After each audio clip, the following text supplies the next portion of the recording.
कांग्रेस की सबसे बड़ी मीटिंग आज रखी गई है। जी हां, 60 सीटों पर चुनाव लड़ेगी बिहार कांग्रेस जो है।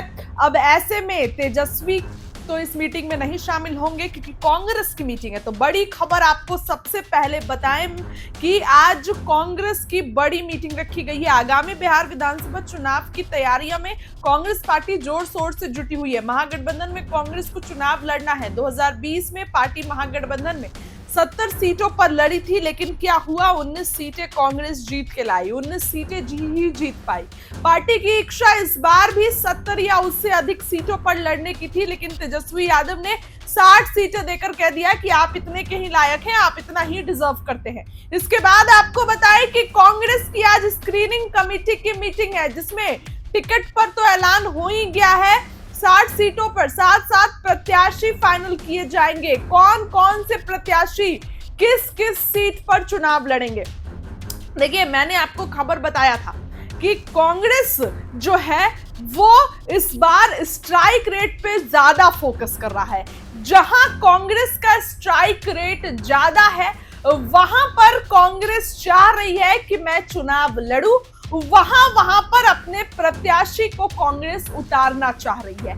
ऐसे में बड़ी खबर आपको बताएं कि कांग्रेस की बड़ी मीटिंग आज पटना में रखी गई है, जिसमें अजय मकान आ रहे हैं और भी तमाम लोग पहुंचेंगे और कृष्ण लवरू, राजेश राम, ये सब लोग मौजूद होंगे। एक तरफ जहां मुकेश सहनी को लेकर फैसला चल रहा है, मुकेश सहनी कभी भी कोई बड़ा फैसला ले सकते हैं, तो ऐसे में कांग्रेस जो है वो भी आज स्क्रीनिंग कमेटी की बैठक कर रही है। वहीं आपको बताएं कि सीटों को लेकर बातचीत जारी है। इसी बीच चुनाव को लेकर आज कांग्रेस स्क्रीनिंग कमेटी की बैठक है। सुबह 11 बजे से कांग्रेस दफ्तर सदाकत आश्रम में 13 और यानी कि आज और 14 का जो है अगस्त को स्क्रीनिंग कमेटी की बैठकें आयोजित की जाएंगी।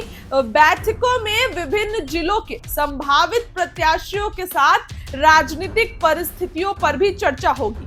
बैठक में स्क्रीनिंग कमेटी के अध्यक्ष अजय मकान, सदस्य प्रणीत सिंधे, इमरान प्रताप गढ़ी और कुणाल चौधरी मौजूद होंगे। इसके साथ ही बिहार कांग्रेस के प्रभारी कृष्ण लवरू, प्रदेश अध्यक्ष राजेश राम, विधान मंडल दल के नेता शकील अहमद खान व तीनों प्रभारी सचिव भी मौजूद होंगे। यह कमेटी पूरे देश से आवेदकों से मिलेगी, उनके विचार और योजनाएं जानेगी और फिर छटनी कर योग्य नाम पार्टी के शीर्ष नेतृत्व तक पहुंचाएगी।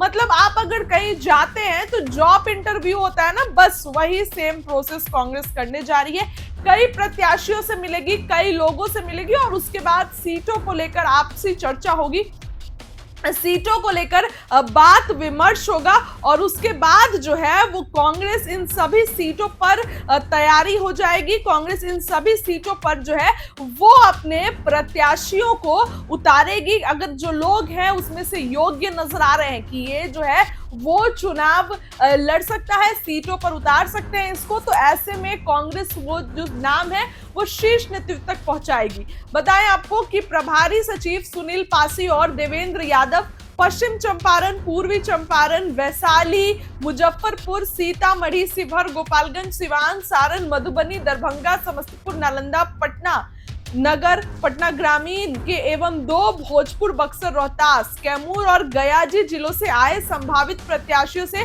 विचार विमर्श करेंगे। उसके बाद स्क्रीनिंग कमेटी के समक्ष प्रत्याशी अपना दावा रखेंगे। देखिए, हमने आपको बताया था कि कांग्रेस तो देखिए 19 सीटें जीती है, वो तो उस सीट पे तो चुनाव लड़ेगी और भी कई 18 सीटें थी जिस पर कांग्रेस चुनाव लड़ेगी। तो अब वो सीटें तो फाइनल हो गई है। अब कांग्रेस क्या करने जा रही है, तो इन सीटों पर प्रत्याशी चुनेगी कांग्रेस की कौन कौन प्रत्याशी किस सीट पर चुनाव लड़ने जा रहे हैं। वहीं आपको यह भी बताएं कि कांग्रेस किस किस सीट पर चुनाव लड़ेगी, ये भी जो है वो चर्चा होगी। और बिहार में कांग्रेस चुनाव को लेकर पूरी तरह सक्रिय है। दिल्ली के बड़े नेता लगातार बैठकें और रैलियां भी हो रही है। गठबंधन में अपनी मजबूती स्थिति के लिए कांग्रेस ने पार्टी में काफी कुछ बदलाव किए और रणनीति भी बनाई, जिसकी बदौलत वह ज्यादा सीटों पर मांग कर रही है। तो ऐसे में कांग्रेस आज स्क्रीनिंग कमेटी की बैठक कर रही है और ये बैठक में कई मुद्दों पर चर्चा होगी, कई मुद्दों पर बातचीत होगी और बिल्कुल विस्तार तरीके से बातचीत होगी, बिल्कुल तमाम तरीके से बातचीत होगी। और ऐसे में कांग्रेस कोई बड़ा फैसला ले सकती है प्रत्याशियों को लेकर, इसके साथ साथ जो है तमाम चीजों को लेकर कांग्रेस बड़ा फैसला आज ले सकती है। तो ऐसे में सभी चीजों को लेकर कांग्रेस बिल्कुल अलर्ट है और कांग्रेस बिल्कुल जो है वो एक्टिव नजर आ रही है। फिलहाल तेजस्वी यादव ने भी सुबह एसआईआर के मुद्दे पर बड़ा बयान दिया है। अब क्या कुछ कह रहे हैं, एक बार उनके भी बयानों को सुनिए। तेजस्वी यादव क्या कुछ कह रहे हैं। एक और तरीका समझ जाइए, अब गुजरात के लोग बिहार के वोटर बन रहे हैं।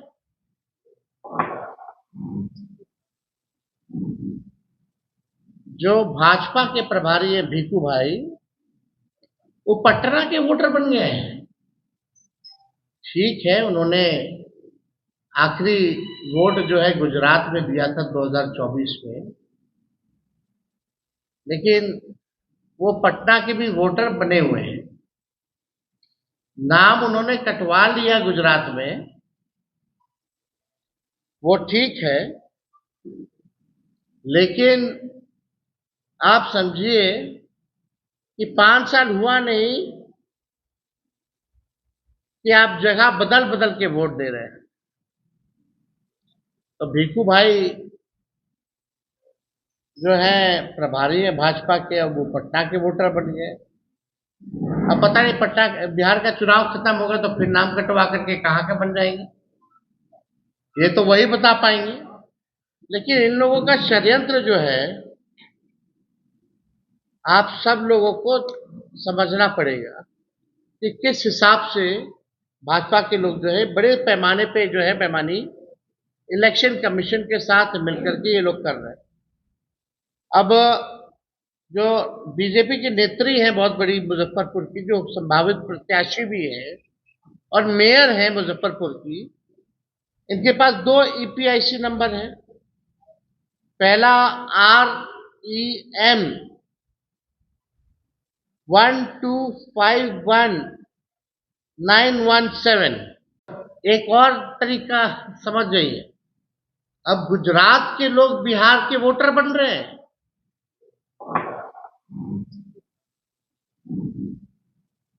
जो भाजपा के प्रभारी है भीखू भाई, वो पटना के वोटर बन गए हैं। ठीक है, उन्होंने आखिरी वोट जो है गुजरात में दिया था 2024 में,